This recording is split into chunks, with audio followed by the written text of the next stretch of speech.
tô falando aqui, Riso, agosto de 2019. 350 pessoas, tá? Nenhum doador. Faturamento mensal do Movimento Brasil Livre, R$26 mil. Uma lojinha de esquina faturava mais. Mas nós continuamos com o sonho maluco, não, vamos ficar de pé, vai dar certo. Eu nem sei por qual razão, naquele momento, o momento mais negro de todos, o momento mais difícil, nós estávamos de pé. Eu não consigo nem entender, porque era tão pouco dinheiro e nós caímos tanto na irrelevância e os ataques eram tão grandes que não dava pra acreditar. Era uma época, só pra contar pra vocês, tá? Que quase ninguém na tal da direita independente estava conosco. Nós éramos ataques de muita gente que até se tornou amiga de novo da gente. Fica aquele vagabundo lá do Nando Moura, ele não gosta, ele tem uma memória seletiva. Aquela época, quando já estava muito claro os crimes do Bolsonaro, ele era bolsonarista, porque ele queria atacar a gente, porque ele tinha uma inveja do Arthur, talvez, tinha os problemas ali mal resolvidos dele, né? Um sujeito perturbado. Mas muitos outros, não era intuitivo estar na posição que nós estávamos. Mas nós e outras pessoas corajosas pavimentamos esse caminho. E eu falo cada vez mais que este caminho não é um caminho que vai ficar preso dentro desse discurso esquerda-direita. Eu faço uma pergunta pra vocês. Importa se o Nayib Bukele é de esquerda ou direita? Importa. Porque essas definições tolas acabam colocando a gente sempre no colo de algum vagabundo burro e barato. Um vagabundo burro e barato, com o discurso mais tosco de todos. Ah, o Bolsonaro é só de direita! O que quer dizer ser direita? Hoje um brasileiro acha que ser de direita é ser Bolsonaro. Nós não somos Bolsonaro. Mas nós temos posições muito mais duras e resolutas do que o Bolsonaro. Para muita gente, no período de 2016 a 2020, ser de direita é ser contra a corrupção. Nós sempre fomos muito mais contra a corrupção do que o Bolsonaro. Por mais que ser de direita não signifique ser contra a corrupção e você tenha corruptos à esquerda e à direita, tá?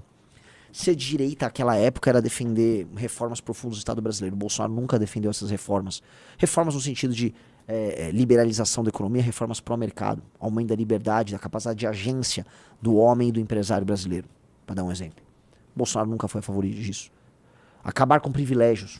O Bolsonaro nunca foi a favor disso. E eu tô falando de uma agenda que era o que, como o brasileiro de direita se entendia naquele período, tá?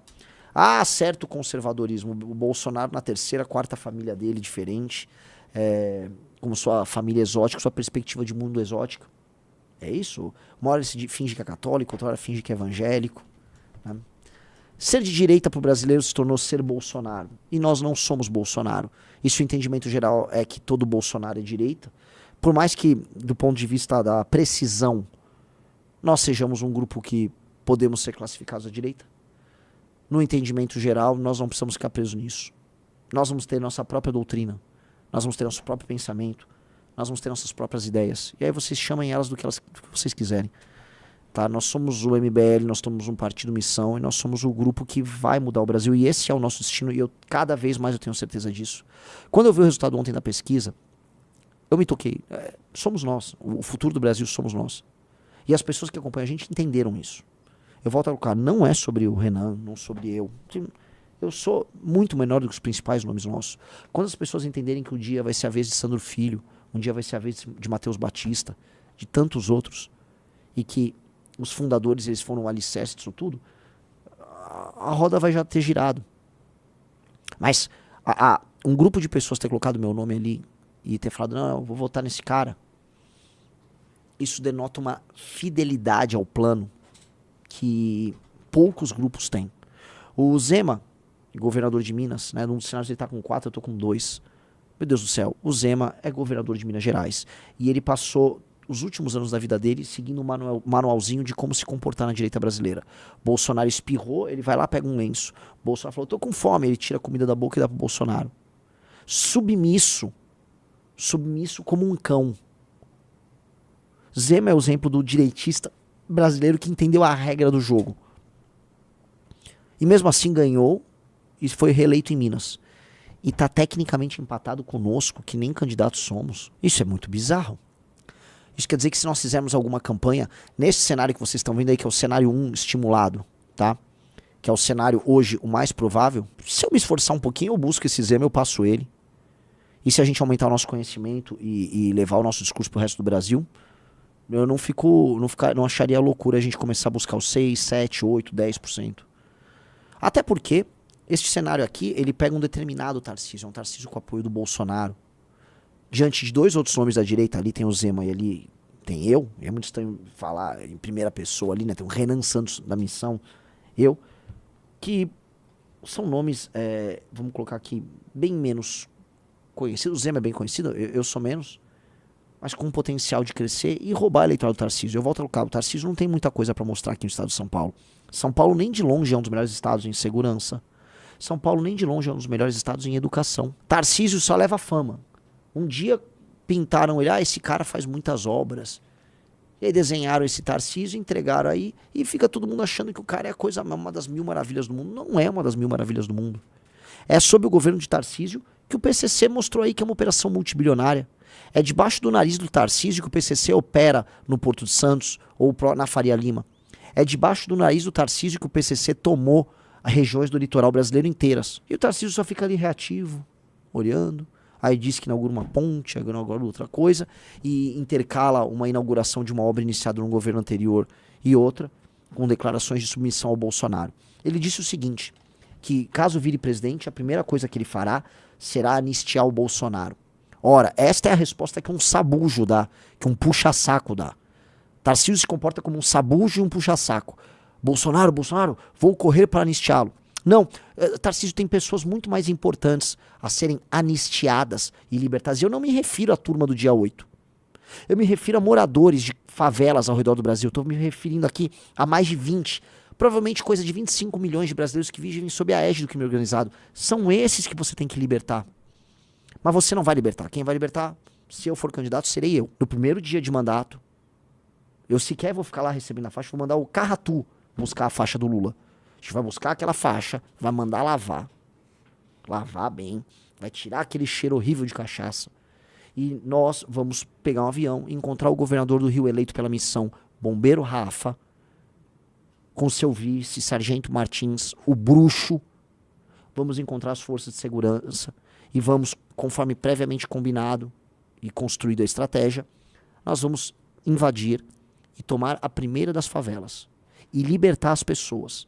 E ali, na primeira operação, que vai acontecer no dia 1º de janeiro de 2027, o jogo vai começar.